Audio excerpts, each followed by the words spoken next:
Hello and welcome to B2B Revenue Leaders. I'm your host, Dustin. This podcast is brought to you by Testimonial Hero. If you're looking to close trust gaps with strategic video testimonials, head on over to testimonialhero.com.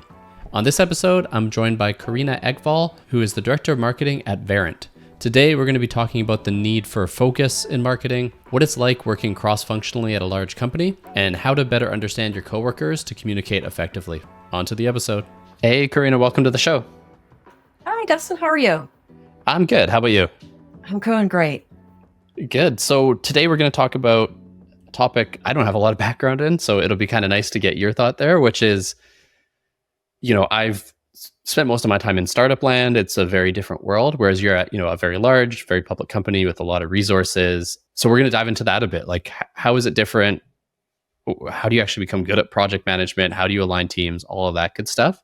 But to start, I'd love to ask you about something you said before was, we all need more focus, and especially at larger companies. So how are you thinking through that? And then how do you make sure you actually focus on things and get that focus you need? Well, I think it's a skill and it's one I'm really good at. And so I think it's something you have to get adjusted to. And I think as you go through your career, you try to figure out where you fit really, really well.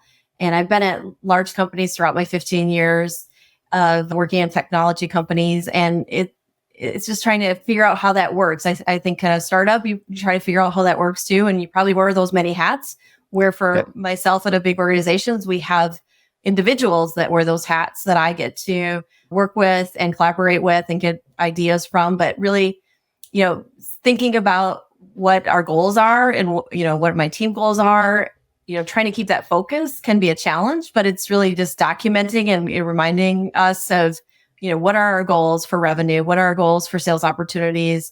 How am I impacting that in the marketing organization? And keeping a focus on that it's challenging, but I enjoy it. And like I said, we have digital people, we have content folks, we have PR, AR, we have all these things just broken out into different individuals that have that skill set that really specialize in that.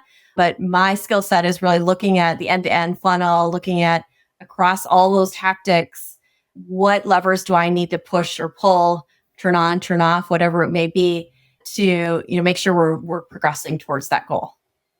Yeah, no, that makes a lot of sense. And I think, you mentioned a bunch of different marketing teams within the marketing team. So events, PR, there's a whole bunch. And I would imagine most projects span multiple, right? Like the events team will do a lot, but then you have a lead gen team that ties on after the event. So how do you, from a structure perspective, how do you keep all that together and connect those teams? Yeah, so I'm part of the lead gen demand base or demand focus group. And then we have an events team. So if we have an event that really fits with my program, I work with the events team. We collaborate together to make sure we're aligned and on the goals. And so they handle more of the logistics, which is great because that's not my specialty. I did it many, many years ago, and glad we have someone that does all of that, making sure the booth is there and the people and the before you go, and all those logistics are handled by that team, which is so wonderful. I'm so happy to have them to lean on. But then as far as what are we doing to drive traffic to that booth? What are we doing pre, post, at that booth to drive interest and engagement with our key target audience? Yeah, and I think the one thing there is, you kind of answered that with questions you would ask the team, I think, which is good. And I think that's a skill set that leaders have trouble developing. Like in startup land, a lot of time it's just, we're going to do this thing because we got to do this thing and we got to go fast. Right. But I would imagine in your case, like you said, you have experts in these different fields. So I would guess part of your job is just asking them the right questions and letting them run and then reeling them back in when they go too far. Does that sound accurate? Yeah, I think it goes both ways. It's them asking me questions of what are your goals? What are you trying to accomplish? And for me, it's, what can that event do? Or, what can we expect from that? Leaning on their expertise of that given area. So whether it's working with the digital team for pay-per-click, paid LinkedIn, whatever it may be, leaning on them to say, you're the expert at this. I know a little bit of knowledge and can do, muddle my way through, but I'm going to lean on you to help me get to that goal. Yeah, totally. And the other thing I found kind of interesting with, your role there and both your time there, and I think a lot of people have been in this scenario, especially at larger companies. You came in when, it was already a very developed, very large company and you're the new person. So figuring out how everything works is kind of a full-time job as well, I would imagine. So any advice on, how you did that and people stepping into a big role like that can figure things out and get going quickly? Yeah, I think that's a little similar as far as a startup and figure out who the people are, figure out who does what, who has that specialty. I think that's the hardest part is it's a really, really large organization and we have international folks that handle things. We have US folks, we're remote. We have different leaders handling different groups. So it's the people that I think is the hardest part to learn. The area that I find, fascinating is the product side and diving into, what do we do here at Verint and how cool is it? But leaning on those individuals to try to understand and that enablement side that we have here to understand our products and the value we bring. And so that's the fascinating part, but it's a challenge at every organization, I think, to figure out how does all this work? And it takes a little bit of time. I think it probably takes more time in a larger organization to feel like you actually have a grasp on it and you're like, oh, I got it. I think a smaller company, you're probably getting up to speed a lot quicker. And maybe it's only a month or so. And you're like, oh, okay, I figured this out because I'm the one person that's doing this. And I only have 2 other people. Here you have so many people just within the marketing organization. And then you expand to the next level, the next level, the next level. You've got to learn all of those people and what they do and what their strengths are. And as you do a project, who do I need to pull into that? And you're trying to remember, people are just throwing out first names. You're like, okay, well, there's 10 marks in the organization chart here. Which one is it? So I think it's the people is the challenge. And again, understanding the products, understanding how you can provide value with your skill set, but then who others have the other skill sets you need to pull into a project. So that's the biggest thing to try to figure out. And it can take probably 3 to 6 months at a larger organization to feel like you actually have it. And then you'll have that, oh, I got it. No, I don't have it. Oh, I got it. No, I don't have it. I think I had some starts and stops along that 6 months journey. And I think after a full year, I was like, okay, now I got it. It's not an overnight thing for sure. And I think one of the points you made there was not just understanding what they do, but understanding their strengths, their communication style, their personality. That's a lot easier in a small team because you get to know the people. Right. And I find especially if it's people you're managing or even just interacting with, you have to know how they like to receive information, how they process it, how they like to be told things. So how do you figure that out is a question. Like, how do you think through that and really gain that, knowledge within the company? Wow, that's a big one. That's still a challenge even today because I work with so many people. We collaborate with so many, and you're via Teams. You're remote. Yeah.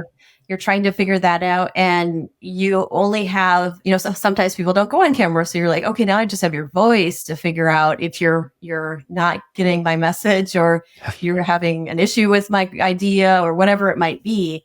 So it's even more challenging, I think, with remote. But what I find of value is Myers-Briggs. If people have gone through that test, maybe recently or a long time ago, they do have a resource, Myers, I think it's mbtionline.com. And you can really hone in on people and try to figure out what their tendencies are. Like, are they an introvert or an extrovert? Are they a thinking or a feeling? Are they more sensing? So I always look to that to try to figure out, okay, what is their style and what is my style? I know my style. But if there's a rub between someone that I'm working with, or you just feel something's off and you're like, wow, we just don't seem like we're connecting. I like to go to that site and try to figure them out because they might be someone that's very much into, I need to see the data or I need to know like, what is our goal here before I'm going to work with you or before I'm going to give you anything. So I've really leaned on that to try to understand people more and try to give them the information they need so that we can work more effectively. I think that's a good call. So I worked at a company, they were in the HR tech space. So of course we focused on Myers-Briggs and stuff. But the one kind of eye-opening thing for me is I always thought, introvert just means you're shy, but it's not really. It's how you process information. So maybe tiny takeaway, but one thing that helped me is, the people I knew were introvert on my team, I would give them more info before the meeting so they could prepare versus an extrovert who's going to ramble and talk out loud and eventually get to their point. So I think that's a super interesting one. And the ones who are in between, like I'm kind of in between. I didn't know how to handle them. They're a little bit strange. Like you didn't, I struggled with that. So I think that's good feedback to try to figure that out. Because I think most people, if you get down to it, we're all people. We're all trying to figure things out. We're all trying to get to the same common goal, but we get to it in a different way. just based on who we are, what our strengths are, how our communication style is. But you'll find that if you don't like your boss or you don't like this person, it's more of probably a communication style difference than anything else. And trying to lean in and try to figure out, okay, how do you process information? How do you need the information? Could probably resolve so much of our challenges in the workplace. Yeah, rather than just thinking, I don't like this person and just writing it off, right? Which, yeah. Cool. And then I think to switch gears a little bit, to go back to what we talked about keeping teams organized and on the project side, you have your, very large conference coming up that you've been working on, which I would imagine is a multi-team, not just marketing. So marketing, sales, probably CS, all tied together. Yeah. Do you want to walk me through, for anyone who has events like that coming up, how you tackled a project of that size and, what you're excited about the event?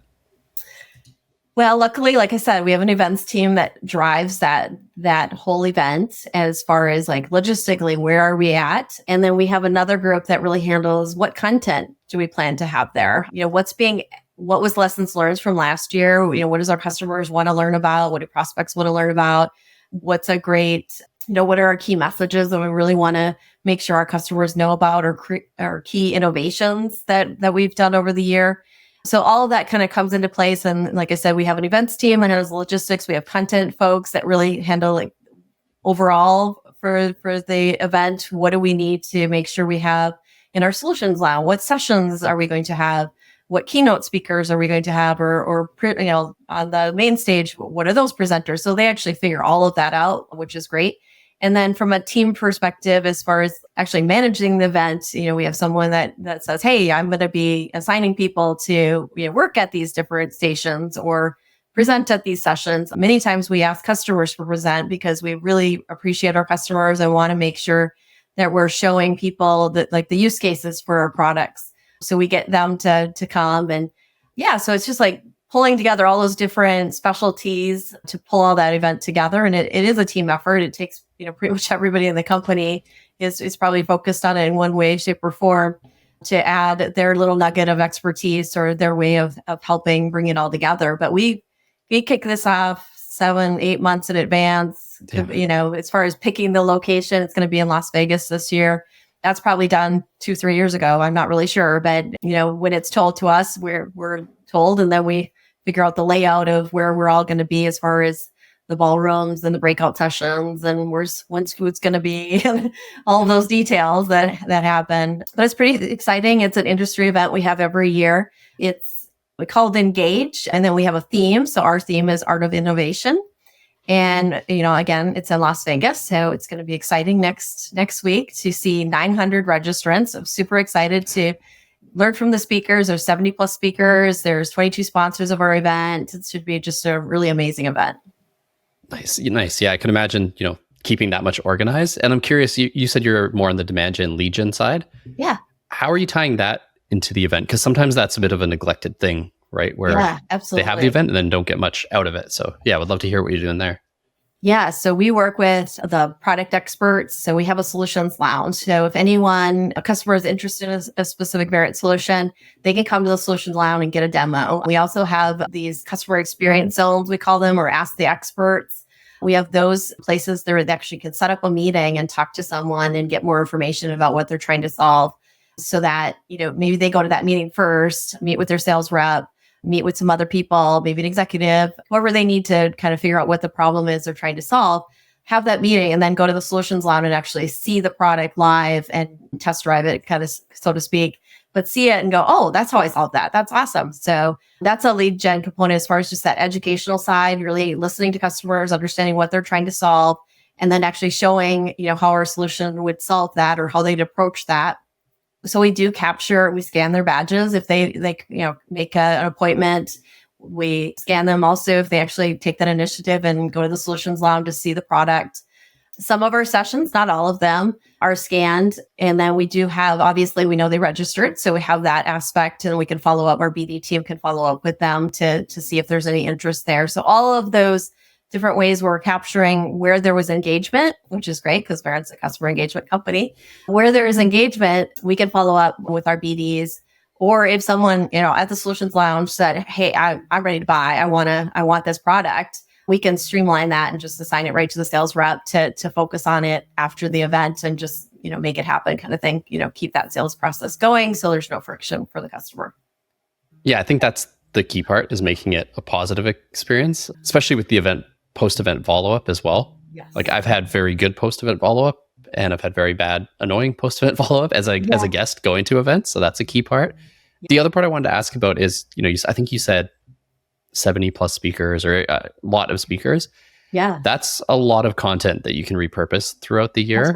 Absolutely. So is that part of the plan? And if so, where in the funnel or the buyer's journey are you going to fit that content? And what's the strategy there? Yeah. So I was happy to come up with this idea last year. So after Engage, we pretty much took some of our sessions were recorded, which was great because we do hear often that, it's a challenge to get all of my team there in person. Yeah. And we want to make it special. So we do leave it in person. We don't do a hybrid event where it's broadcast while people are there. So we do want to make it special. You've paid money to come and experience this live. So again, we keep it that way. But after the event, we're kind of past COVID and people were kind of coming back, but not coming back. And so we wanted to offer some way to do a virtual side of this. So some of the sessions were recorded. We did put those on our website so somebody could complete a form and take that content in. And we obviously capture their information so we know, what they were interested in, could follow up. But we took it a step further and I came up with this idea of Engage Encore for people that really couldn't go, but they wanted a flavor of the event and still get some of that information. So after we had done our website, we took it virtual and did a virtual event, recorded some new sessions. So we had that live aspect. We had our CMO do an introduction, welcomed people, had some other recordings or sessions, live so that people could kind of get that, live feeling again, at least a taste of it. Nothing will compare to being in person, but at least we wanted to give them a flavor. And then we did have those recording sessions again available. So if you registered once, you'd get access to all of that information. It was free. And many people said, wow, I really appreciate that.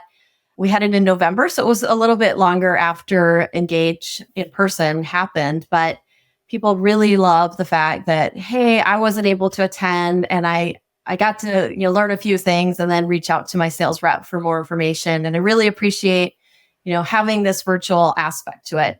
So I'm happy to say this year we're doing this again. So planning is underway to have a virtual aspect of it. We're hoping to move it up to September. So we're still talking through the date, but hopefully we'll know that and we'll be promoting that for people to have that virtual event again.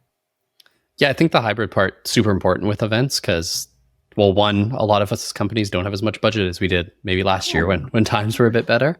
But also, I think there's so much content you can repurpose there.